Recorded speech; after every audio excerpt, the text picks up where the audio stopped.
चलिए दोस्तों, सुनते हैं भगवान श्री कृष्ण की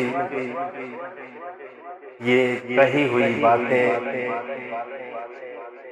जब हनुमान जी को बुलाकर उन्होंने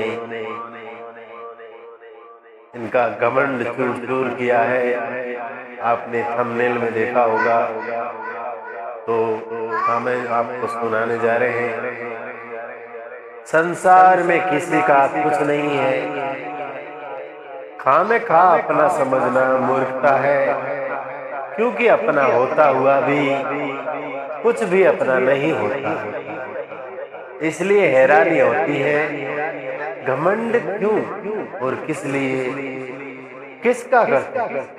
कुछ रुपए दान करने वाला यदि ये कहे कि उसने ऐसा किया है, तो उससे बड़ा मूर्ख और कोई नहीं है।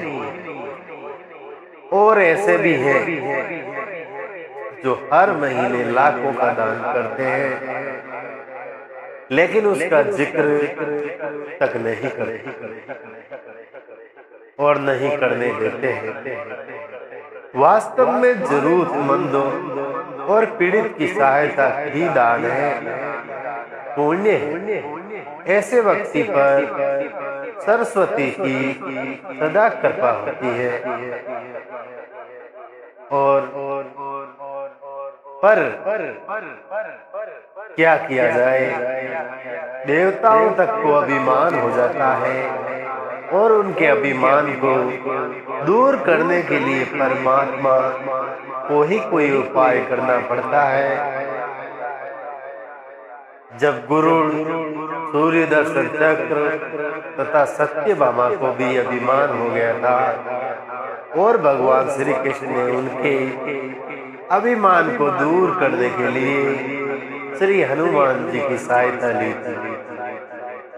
और चलते हैं इसी के साथ, सुनते हैं पूरी कथा। और हमारा चैनल आपने सब्सक्राइब नहीं किया है तो प्लीज हाथ जोड़ के विनती है आपसे, हमारे चैनल को सब्सक्राइब करें। इसी के साथ आगे बढ़ते हैं।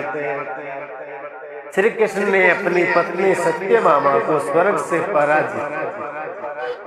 पारिजात ला कर दिया था, और वे इसलिए अपने आपको श्री कृष्ण की अत्यंत प्रिय और अति सुंदरी मानने लगी।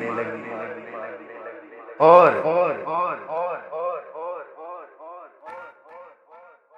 सूर्य दर्शन चक्र को ये अभिमान हो गया था कि उसने इंद्र के ब्रज को निष्क्रिय किया। वे लोकालोक के अंधकार को दूर कर सकता है। भगवान श्री कृष्ण अंतत उसकी ही सहायता लेते हैं। गुरुड़ भगवान श्री कृष्ण का वाहन था। वह समझता था कि भगवान मेरे बिना कहीं नहीं जा सकते, इसलिए कि मेरी गति का कोई मुकाबला नहीं कर सकता। इसलिए भगवान अपने भक्तों का सदा कल्याण करते हैं। इसलिए उन्होंने हनुमान जी का स्मरण किया। तत्काल हनुमान जी द्वारिका आ गए। जान गए कि श्री कृष्ण ने क्यों बुलाया है। श्री कृष्ण और श्री राम दोनों एक ही हैं। वे ये भी जानते थे कि इसलिए सीधे राज दरबार में नहीं गए और कुछ कौतुक करने के लिए उद्यान में चले गए। वृक्षों पर लगी फल तोड़ने लगे, कुछ खाए तो कुछ फेंक दिए। वृक्षों को उखाड़ फेंका, कुछ को तोड़ डाला, बाग वीरान बना दिया। फल तोड़ना और फेंक देना हनुमान जी का मकसद तो नहीं था। वे तो श्री कृष्ण के संकेत के कौतुक कर रहे थे। बात श्री कृष्ण तक पहुंची। बोला, किसी वानर ने राजोद्याग को उजाड़ दिया है, कुछ किया जाए। श्री कृष्ण ने गुरुड़ को बुलाया, कहा, जाओ सेना ले जाओ और उस वानर को पकड़ के लाओ। गुरुड़ ने कहा, हे प्रभु, एक मामूली वानर को पकड़ने के लिए सेना की क्या जरूरत है? मैं अकेला ही उसे ला सकता हूँ। भगवान श्री कृष्ण मन ही मन में मुस्कुरा रहे थे। जैसा तुम चाहो, लेकिन उसे रोको। और जाकर बनते गए। हनुमान जी को ललकारा, बाग क्यों उजाड़ रहे हो? फल क्यों तोड़ रहे हो? चलो, तुम्हें श्री कृष्ण बुला रहे हैं। हनुमान जी ने कहा, मैं किसी कृष्ण को नहीं जानता, मैं तो श्री राम का सेवक हूँ। जाओ, कह दो मैं नहीं आऊंगा। गरुड़ क्रोधित होकर बोला, तुम नहीं चलोगे तो मैं तुम्हें पकड़ कर ले जाऊंगा। हनुमान जी ने कोई उत्तर नहीं दिया। गरुड़ की अनदेखी कर वे फल तोड़ते रहे। गरुड़ को समझाया भी, वानर का काम है फल तोड़ना और फेंकना, मैं अपने स्वभाव के अनुसार ही कर रहा हूँ। मेरे काम में दखल अंदाजी ना दो। क्यों झगड़ा मोल ले रहे हो? जाओ, मुझे आराम से फल खाने दो। गरुड़ नहीं माना। तब हनुमान जी ने अपनी पूंछ बढ़ाई और गरुड़ को दबोच लिया। उसका घमंड दूर करने के लिए कभी पूंछ को ढीला कर देते थे। गरुड़ कुछ सांस लेता तो जब कसते हो तो गरुड़ के मानो प्राण ही निकल रहे। हनुमान जी ने सोचा, भगवान का वाहन है प्रभु का, प्रहार तो नहीं कर सकते। ये भगवान का वाहन प्रहार नहीं कर सकते, लेकिन इसे सबक तो सिखाना ही होगा। पूंछ को एक झटका दिया और गरुड़ को दूर समुद्र में फेंक दिया। बड़ी मुश्किल से वह गरुड़ दरबार में पहुंचा। भगवान को बताया, वे कोई साधारण जानवर नहीं है प्रभु, मैं उसे पकड़ कर नहीं ला सकता।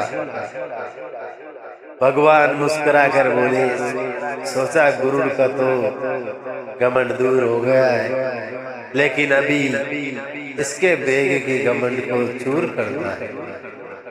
श्री कृष्ण ने कहा, गरुड़, हनुमान श्री राम जी का भक्त है, इसलिए नहीं आया।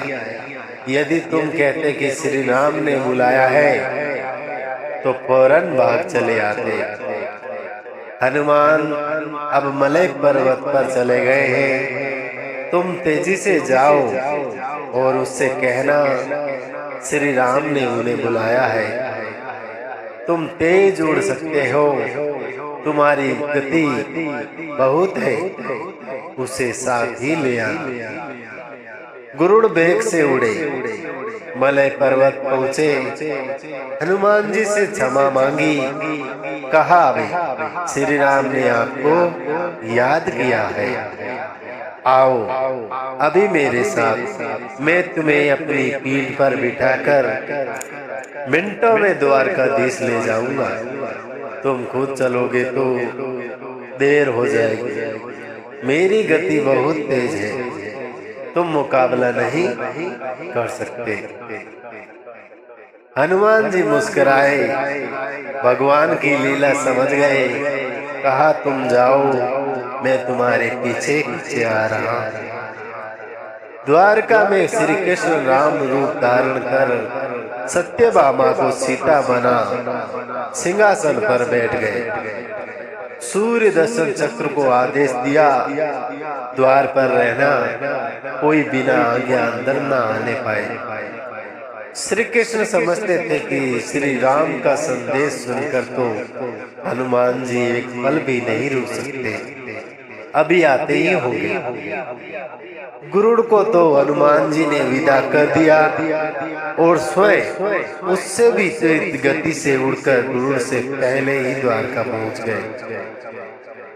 दरबार के द्वार पर सूर्य दर्शन ने उन्हें रोककर कहा, बिना आज्ञा अंदर जाने की अनुमति नहीं है। जब श्री राम बुला रहे हो तो हनुमान जी विलंब सहन नहीं कर सकते।